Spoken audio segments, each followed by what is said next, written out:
Have you ever looked at the people who share your blood and realized they are complete strangers? Worse than strangers, people who would gladly step over your shivering body just to grab a dollar bill? I used to think family meant something. I used to think that no matter how cold the world got outside, there was always a warm porch light waiting for you at home. But on a freezing Tuesday afternoon in early December, that illusion didn't just crack. It shattered into a million pieces. My name is Mark. For 32 years, I was the quiet son, the reliable one, the brother who always answered the phone at 2 in the morning when my older sister, Chloe, needed rent money because she spent her paycheck on another beach vacation. I was the son who spent his weekends mowing my mother's lawn, fixing her leaky roof, and listening to her complain about how life had dealt her a bad hand. I never complained. I thought that was what a good son did. I thought loyalty was paid back in love. But love doesn't pay for a luxury condo in the city, does it? And apparently, that was what my family cared about more than me. It all started with a text message. It wasn't a phone call. It wasn't a warm invitation over dinner. It was a sterile, brief text from my mother, Eleanor, in the family group chat. The chat included me, my sister Chloe, and her husband, David. The text read, "Just wanted to let everyone know that Christmas dinner will be at Chloe's new apartment this year. Space is very limited, so we're keeping it strictly to a small gathering. Mark, we'll miss you, but we'll make it up to you next year. Have a great holiday." I stared at my phone screen for a full 5 minutes. The words didn't make sense. Space is very limited. We'll miss you. For the past 10 years, Christmas had been held at the large, beautiful colonial house on Elm Street. It was the house I grew up in. It was a massive 4-bedroom property with a wraparound porch and a dining room large enough to fit 20 people. Why on earth would they move Christmas to Chloe's cramped, 2-bedroom apartment? And more importantly, why was I, the only son, being uninvited from my own family's holiday? I felt a cold knot form in my stomach. I tried to convince myself it was a misunderstanding. Maybe my mother was getting older and couldn't handle the stress of hosting. Maybe Chloe wanted to show off her new place. But to completely exclude me? Without even asking? I typed out a reply. "Hey Mom, I don't mind a tight space. I can just bring a folding chair. I already bought the gifts and made plans to come down. Are you sure I can't come?" 10 minutes passed. Then an hour. No one replied in the group chat. Finally, my phone buzzed. It was a private message from Chloe. It didn't contain any holiday cheer. "Mark, don't make this awkward," she wrote. "Mom is stressed out. We have some very important guests coming to dinner this year. David's boss is from the real estate firm. This is a major networking opportunity for David. We need the night to be perfect, and honestly, you don't really fit into the dynamic we are trying to create. Just stay home and relax. We'll see you in January. You don't fit into the dynamic." The words burned into my eyes. I was an engineer. I dressed well, I worked hard, and I had never done anything to embarrass my family. But because I wasn't a smooth-talking corporate climber like David, because I didn't drive a leased luxury car or wear fake smiles, I was being hidden away like a dirty secret. They were ashamed of me. Or, at least, that's what they wanted me to believe. I sat in my apartment, surrounded by the boxes of gifts I had carefully chosen for them. A custom wool coat for my mother. A high-end espresso machine for Chloe. A rare bottle of whiskey for David. I looked at those beautifully wrapped boxes, and for the first time in my life, a deep, hot wave of anger washed over me. But the anger quickly turned into confusion. Something wasn't adding up. If David's bosses were coming to a Christmas dinner, why host it in Chloe's apartment? If you want to impress high-level real estate executives, you don't invite them to a rented 2-bedroom flat with noisy neighbors. You invite them to a grand, historic home. You invite them to Elm Street. A sudden, terrible suspicion took root in my mind. The house on Elm Street wasn't just my childhood home. It was a piece of property worth nearly $700,000 in the current market. And it carried a very specific, very legal history. I stood up, walked over to my filing cabinet, and pulled out a dusty blue folder that I hadn't opened in over 5 years. It was the legal paperwork from my late grandfather's estate. My grandfather, a stern but deeply fair man, had built that house with his own hands. Before he passed away, he saw how reckless my mother was with money, and how spoiled Chloe had become. He didn't trust them to keep a roof over their own heads. I opened the folder, my fingers trembling slightly as I flipped through the heavy pages until I found the official, stamped deed of the Elm Street property. There it was, in clear, undeniable black ink. My grandfather hadn't left the house to my mother. He hadn't left it to Chloe. He had left it to me. He made me the sole owner of the property, with a single clause. My mother was allowed to live there rent-free for the duration of her life, under the condition that she maintained the property and paid the property taxes. But she had absolutely zero ownership. She couldn't borrow against it. She couldn't alter it permanently, and she certainly couldn't sell it. They thought I had forgotten. Because I had been so hands-off, because I let my mother live there in peace without ever throwing my ownership in her face, they had convinced themselves that the house belonged to them. I stared at the deed, and then I looked back at Chloe's text message. "We have some very important guests coming. David's bosses from the real estate firm." Suddenly, the pieces of the puzzle violently slammed together. They weren't just having a Christmas dinner. They were planning something big. They were making moves behind my back, thinking the quiet, reliable son would just sit at home, eating a frozen dinner on Christmas night, completely oblivious to the fact that his own blood was about to rob him blind. They forgot whose name was on the deed, and that was going to be the biggest mistake of their lives. The next few days passed in a blur of quiet investigation. I didn't reply to Chloe's text. I didn't post on social media. I became a ghost to them. I wanted them to think I was brooding, licking my wounds, and accepting my exile. When people think you are defeated, they stop being careful. And I needed them to be very, very careless. I called an old friend from college, Marcus, who worked as an independent title clerk in our hometown. I asked him to run a quiet check on the Elm Street property to see if any recent inquiries or paperwork had been filed. 2 hours later, Marcus called me back. His voice was laced with hesitation. "Hey, Mark, I don't really know how to tell you this," Marcus said, clearing his throat. "But there's an active file on your house. A local real estate agency, the one your brother-in-law David works for, has listed the property as pending private sale. They've bypassed the public market entirely." My heart hammered against my ribs. "Who signed the listing agreement, Marcus?" "And Eleanor Vance," he read from his screen. "And it looks like David acted as the facilitating agent. Mark, they're rushing this through. The closing date is set for the day after Christmas. They filed an affidavit claiming the original deed was lost, and they've attached a fraudulent power of attorney giving your mother full selling rights." I gripped the phone so hard my knuckles turned white. Fraud, forgery, grand theft. My own mother and sister were legally attempting to erase my existence from my grandfather's legacy. Also, they could cash a massive check and fund the lavish lifestyle they thought they deserved. "Do you want me to flag it?" Marcus asked, his voice urgent. "I can stop this right now. I can alert the county registrar." I looked out my window at the falling snow. If I stopped it now, they would lie. They would claim it was a misunderstanding.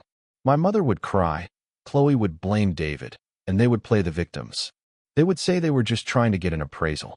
They would escape the consequences, and I would spend the rest of my life dealing with their toxic, passive-aggressive resentment. No, if someone sets fire to your house while you are inside, you don't just blow out the match. You make sure they are caught holding the fuel can. "No, Marcus," I said, my voice shockingly calm. "Don't flag it. Let the file move forward. Just send me copies of everything they submitted. Every forged signature, every document. Send it all to my personal email." "Mark, are you crazy? If they sign those closing papers." "They won't," I interrupted. "They're throwing a party on Christmas Eve, Marcus. And I think it's time I finally showed up for the holidays." I spent the next 48 hours compiling my dossier.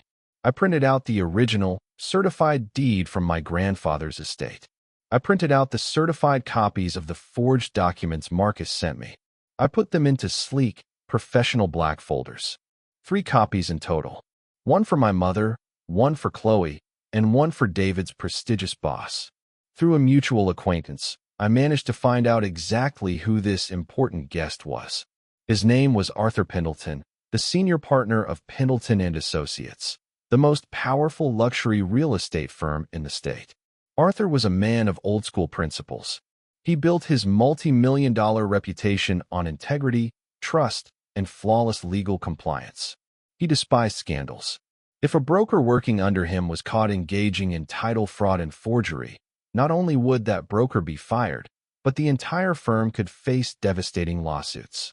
David had invited Arthur to the Elm Street house under the pretense that my mother was a wealthy, eccentric widow looking to quietly liquidate her estate to a select group of private buyers. David was positioning himself as the golden boy who secured the exclusive listing. It was supposed to be the deal that made his career. They hadn't moved Christmas to Chloe's apartment at all. That text was a lie designed to keep me hundreds of miles away from the Elm Street house while they staged it for Arthur Pendleton. They were using my house, my memories, and my grandfather's hard work as a stage prop to sell a lie. December 24th arrived. The weather was brutal. A heavy blizzard was rolling through the state, coating the roads in sheets of ice. Most people were safely tucked inside their homes, drinking hot cocoa by the fire. But I was in my car, driving down the dark, snow-covered highway toward Elm Street. The drive took 3 hours. With every mile, the betrayal sank deeper into my bones. I remembered playing in that front yard. I remembered my grandfather teaching me how to fix the wooden steps on the porch. He had looked at me that day and said, "Mark, this house is a shelter. It's a promise that no matter what happens in this life, you will always have a foundation. Protect it." I was going to protect it. As I pulled onto Elm Street, I parked my car half a block away under the shadow of a large oak tree. I walked toward the house on foot, the snow crunching loudly beneath my boots. The house was completely lit up. Warm, golden light poured from the massive bay windows. I could see elegant Christmas decorations hanging from the roof, and through the glass of the dining room, I saw a beautifully set table. Crystal glasses caught the light. A massive roasted ham sat in the center of the table, and there they were. My mother was wearing a brand new diamond necklace, laughing gracefully as she held a glass of champagne. Chloe was dressed in an expensive designer gown, standing next to David, who was wearing a tailored suit and gesturing grandly with his hands. Sitting across from them was an older, distinguished-looking man with silver hair and a sharp, authoritative posture. Arthur Pendleton. They looked like the picture-perfect, wealthy family. They looked happy. They were celebrating their future fortune, a fortune bought with my stolen birthright. I stood in the freezing cold for a moment, letting the sight burn into my memory. I took a deep breath, adjusted the heavy black folders tucked inside my winter coat, and walked up the steps of the porch. I didn't knock softly. I didn't ring the doorbell like a polite guest. I slammed my fist against the heavy oak door 3 times, loud enough to echo through the entire house. Inside, the laughter suddenly stopped. The heavy silence that followed my knocking felt like it lasted an eternity. Through the frosted glass of the front door, I saw a shadow freeze, then slowly move toward the hallway. It was David. He opened the door just a crack, his face arranged into a polite, professional smile meant for a late delivery driver or a neighbor. But the moment his eyes landed on me, the smile didn't just fade, it vanished. His skin turned a sickly shade of gray. "Mark?" he whispered, his voice cracking as he tried to keep his tone low.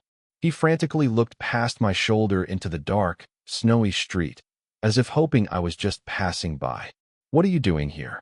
You're supposed to be in my apartment, alone," I asked, my voice completely calm, carrying a terrifyingly steady edge. I didn't wait for him to invite me in. I stepped forward, using my shoulder to firmly push the door open. David stumbled backward a step, his polished leather shoes slipping slightly on the hardwood floor. "Mark, wait. You can't just come in here," he hissed, desperately trying to block my path to the dining room. "We have highly important clients inside. This is a critical business dinner for the firm. If you ruin this for me, I swear." "Ruin what, David?" "A family Christmas." I looked him dead in the eye, and for a second, he looked genuinely terrified. "I just wanted to bring Mom her gift. Aren't you glad I made the drive through the blizzard?" Before he could answer, my sister Chloe walked into the foyer, holding a crystal wine glass. "David, honey, who is at the—" She stopped dead in her tracks. The glass in her hand tilted, implicitly spilling a few drops of expensive red wine onto the pristine white rug she had undoubtedly bought with money she didn't have. "Mark, are you out of your mind? I told you not to come. I specifically texted you." "I know what you texted me, Chloe," I said, unzipping my heavy winter jacket, but keeping the black folders securely tucked under my arm. "You said space was limited. But looking around, this house seems just as big as it was when we grew up here. In fact, it feels quite empty." "Get out," she whispered, her voice trembling with a mixture of rage and panic. She glanced back toward the dining room where Arthur Pendleton was sitting. "You are not ruining this night for us. Leave right now, or I swear I'll call the police." I couldn't help but laugh. It was a short, bitter sound that echoed through the high ceilings of the foyer. "Call the police? To remove me from this property? Oh, Chloe, I dare you to dial those 3 numbers. Let's see who they take away in handcuffs tonight." My mother, Eleanor, emerged from the dining room next. She looked elegant, wrapped in a plush cashmere shawl, her new diamond necklace glittering under the chandelier. But when she saw me standing there, covered in a light dusting of snow, holding myself with a confidence she had never seen in me before, she gasped. "Mark, please," she said, her voice dropping into that familiar, manipulative whimper she always used when she wanted to guilt me into compliance. "Don't do this. Don't make a scene in front of David's boss. We are on the verge of changing our lives. Just go home, and we will talk about this after the holidays. I promise." "Changing your lives?" I repeated, nodding slowly. "Yes, I suppose a $700,000 windfall would change things, wouldn't it? But see, Mom, I don't want to wait until after the holidays. I want to meet David's boss. It's only polite." Before any of the 3 of them could grab my arm or block my path, I stepped past them. I walked down the short, familiar hallway and walked straight into the dining room. Arthur Pendleton was sitting at the head of the table, cutting a piece of roasted ham. He looked up, his sharp gray eyes assessing me instantly. He didn't look annoyed. He looked curious. He saw a young man drenched from the storm, carrying an undeniable aura of purpose, followed closely by 3 pale, sweating people who looked like they had just seen a ghost. "Ah," Arthur said, setting his fork down and wiping his mouth with a linen napkin. "I don't think I've been introduced to this member of the family." "Arthur, I am so sorry," David stammered, rushing into the room, his hands trembling as he reached out to grab my shoulder. This is my brother-in-law, Mark. He's had a very long drive, and he's not quite feeling himself. He was just about to leave." "Nonsense," Arthur said, his deep, authoritative voice cutting through David's frantic rambling. "It's Christmas Eve. No one should be turned away into a blizzard. Pull up a chair, young man. There's plenty of food." I smiled at Arthur, stepping away from David's desperate grasp.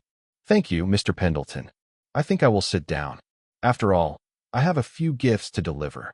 I pulled out the heavy mahogany chair directly across from Arthur Pendleton and sat down. The silence in the room was so thick you could hear the soft crackle of the fireplace in the corner. My mother slowly walked back into the room, her hands tightly gripping her cashmere shawl, her eyes pleading with me. Chloe and David stood by the doorway like 2 statues waiting to be shattered. "So, Mark," Arthur said, pouring himself a fresh splash of wine. "David tells me you work in engineering. Quite a different path from the rest of the family." "It is," I replied, looking around the table at the expensive crystal and the gourmet spread. "Engineering requires a lot of respect for structures, Mr. Pendleton. You have to understand foundations. If a foundation is weak, or if it's built on a lie, the whole thing eventually collapses. Don't you agree?" Arthur's eyebrows shot up.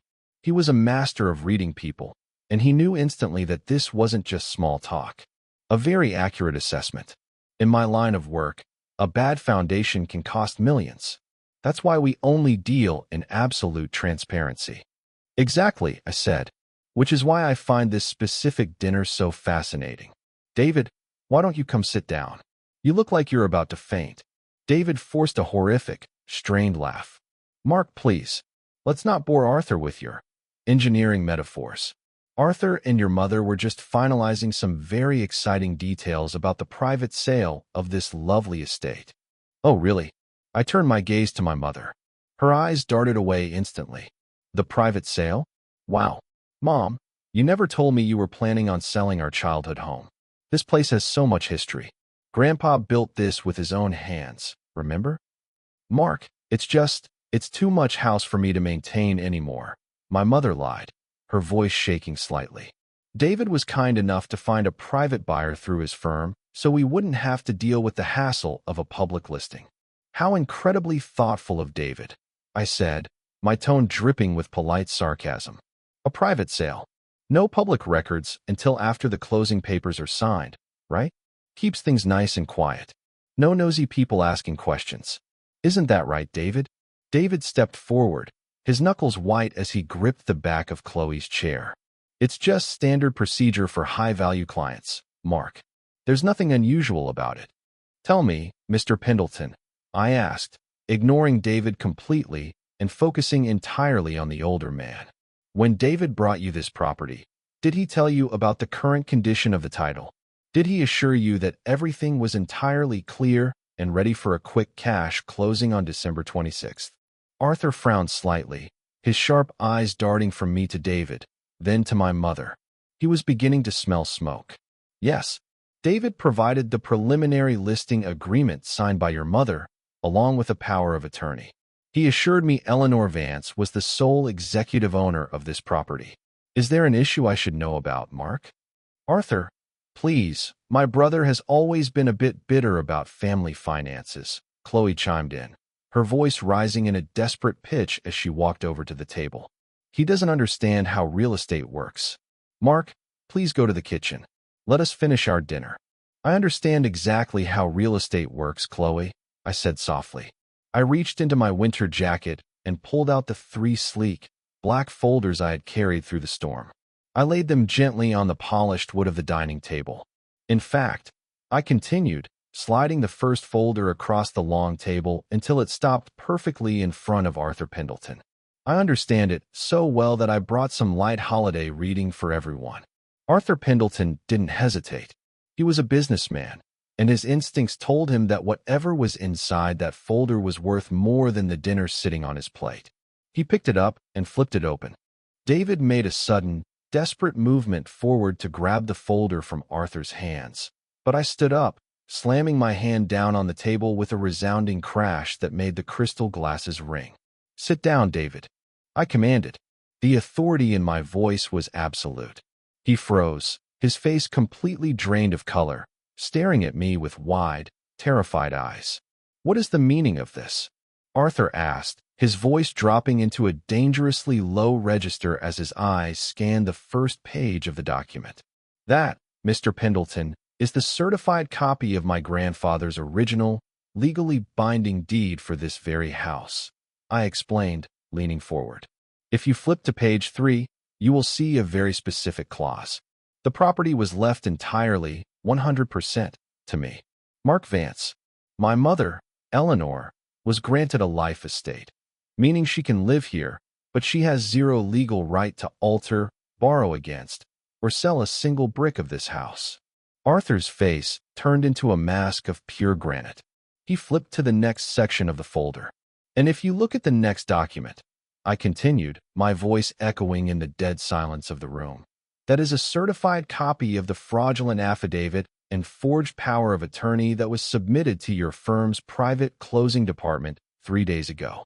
It bears my forged signature, authorizing the sale of this house. And notice the facilitating agent's stamp at the bottom, Mr. Pendleton. It belongs to your golden boy, David. This is a lie, Chloe screamed, her voice breaking as tears of anger and panic finally spilled down her face. He's making it up. He forged those documents to ruin us. Mom, tell him. Tell Arthur it's your house. But my mother couldn't say a word. She had collapsed back into her chair, her face buried in her hands, sobbing uncontrollably. The illusion was gone. The elegant, wealthy widow had vanished, leaving behind a woman caught red-handed in a massive legal crime. Arthur Pendleton slowly closed the black folder. He didn't look at me. He looked across the table at David. The silence in the room was deafening. The only sound was the steady, heavy ticking of the grandfather clock in the corner of the dining room. "David," Arthur said, his voice terrifyingly quiet. "Is this true, Arthur?" "Sir, please, let me explain," David stammered, his voice trembling so violently he could barely form the words. He fell to his knees beside Arthur's chair, completely abandoning any shred of dignity he had left. "We were going to tell him. We were going to give him his share after the sale. We just needed to rush it through because of the market. Sir, please, it was a family matter." "A family matter?" Arthur stood up, his massive frame towering over the kneeling David. The older man's face was twisted in absolute disgust. "You brought a forged title to my firm. You used my company's legal department to facilitate grand theft and fraud. You lied to my face, and you attempted to make Pendleton and Associates a co-conspirator in a criminal real estate scheme." "Arthur, please," Chloe cried, grabbing his arm. "David didn't mean to." "Get your hands off me," Arthur snapped, pulling his arm away with fierce authority. He looked at my mother, then at Chloe, and finally down at David, who was weeping on the floor. "You are done, David. Effective immediately, you are terminated from my firm. Your broker's license will be flagged for an immediate ethics and criminal review by the state board first thing Monday morning." Arthur turned his sharp eyes back to me. The anger in his face softened into an expression of profound respect. He extended his hand across the table. "I am deeply sorry for my involvement in this, Mark," Arthur said sincerely. "If I had known, I never would have stepped foot on your property. Thank you for protecting the integrity of my firm before this went to a closing table. You have my word. My company will cooperate fully with any legal actions you choose to take against them." "Thank you, Mr. Pendleton," I said, shaking his hand firmly. "Have a safe drive back to the city." Arthur nodded, picked up his briefcase, and walked out of the house without looking back. The heavy front door clicked shut behind him, and with that click, the future my family had tried to build on my ruin vanished forever. The moment the front door closed, the remaining energy in the room shifted from terrified panic to raw, toxic venom. Chloe stopped crying. Her face twisted into an expression of pure, unadulterated hatred as she turned on me. "Are you happy now?" she shrieked, grabbing a crystal wine glass from the table and hurling it against the wall. It shattered into 100 glittering pieces, stained red with wine.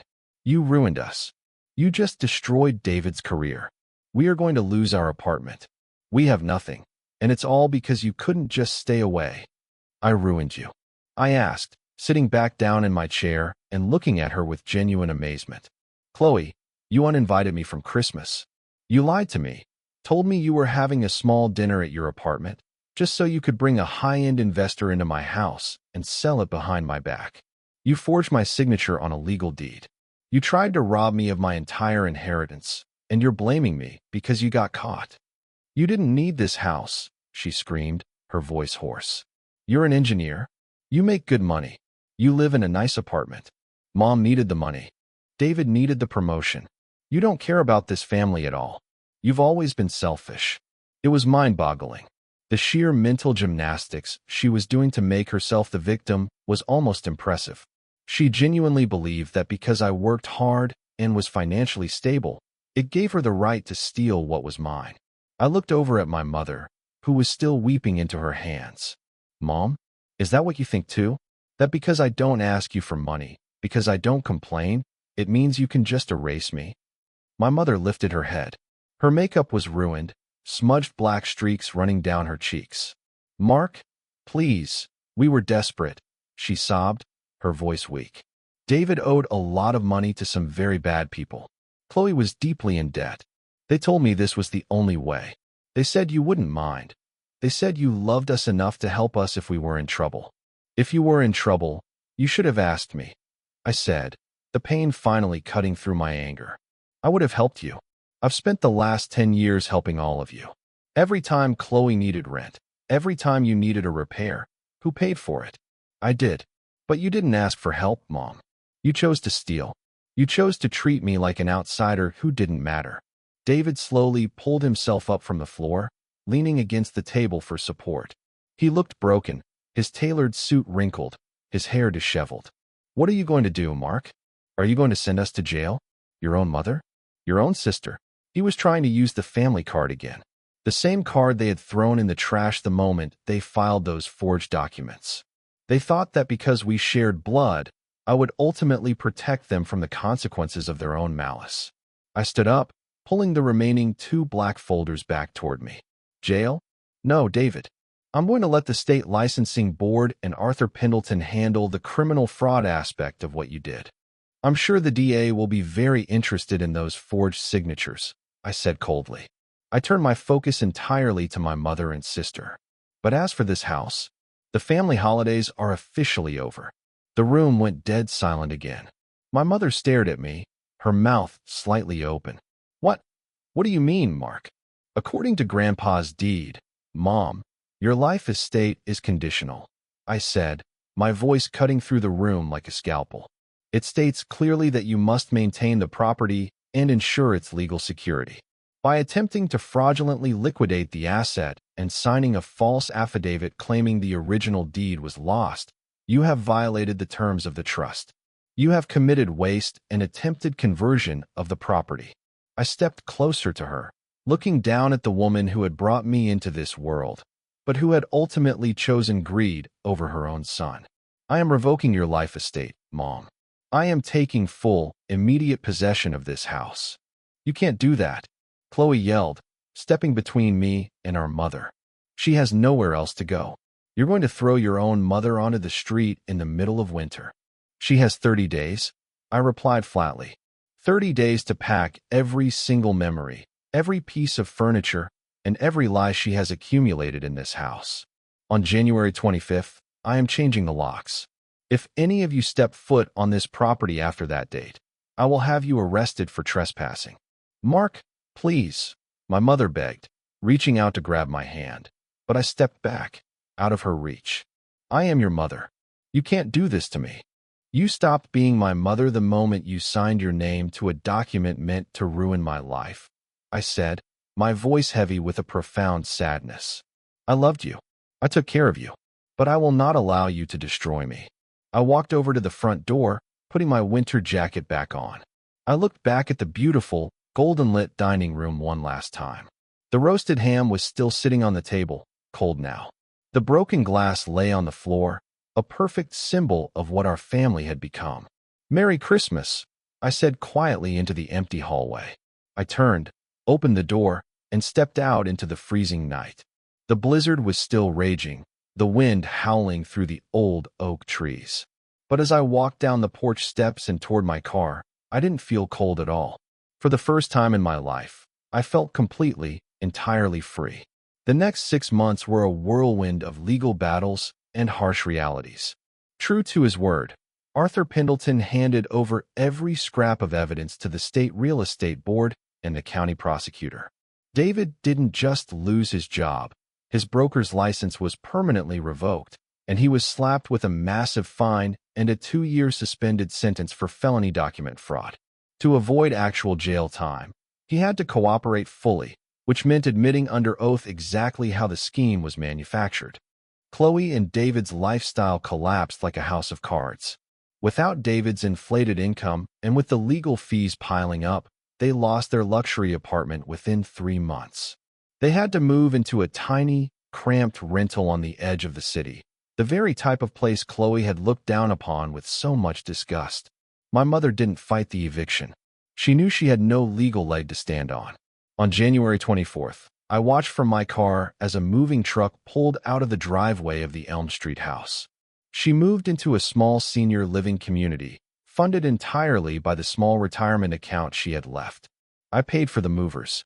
Even after everything, I couldn't completely abandon her to total destitution. But I didn't show up to say goodbye. Our relationship was a bridge burned to ash, and there was no rebuilding it. I moved into the Elm Street house myself the following spring. I remember the first night I slept there as the true, undisputed owner. The house was empty, the rooms echoing with the ghosts of a family that used to laugh here before greed poisoned their hearts. I sat on the old wooden steps of the wraparound porch, watching the sun set over the green yard, remembering my grandfather's words. This house is a shelter. It's a promise that no matter what happens in this life, you will always have a foundation. Protect it. I had protected it, but the cost was high. I had lost a family to save a house. Yet, as the weeks turned into months, I realized something profound. I hadn't actually lost a family. You cannot lose something you never truly had. The family I thought I had, the loving mother, the supportive sister, the reliable brother-in-law, was an illusion I had created out of my own desperation to be loved.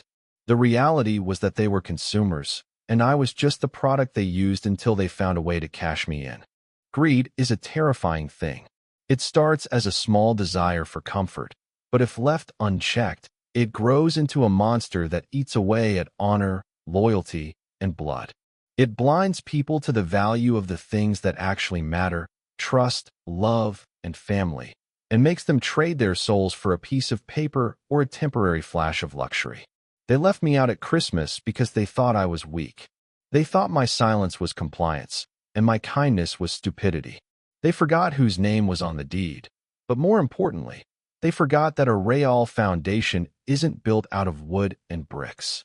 It's built out of integrity. I kept the house. I kept my grandfather's legacy.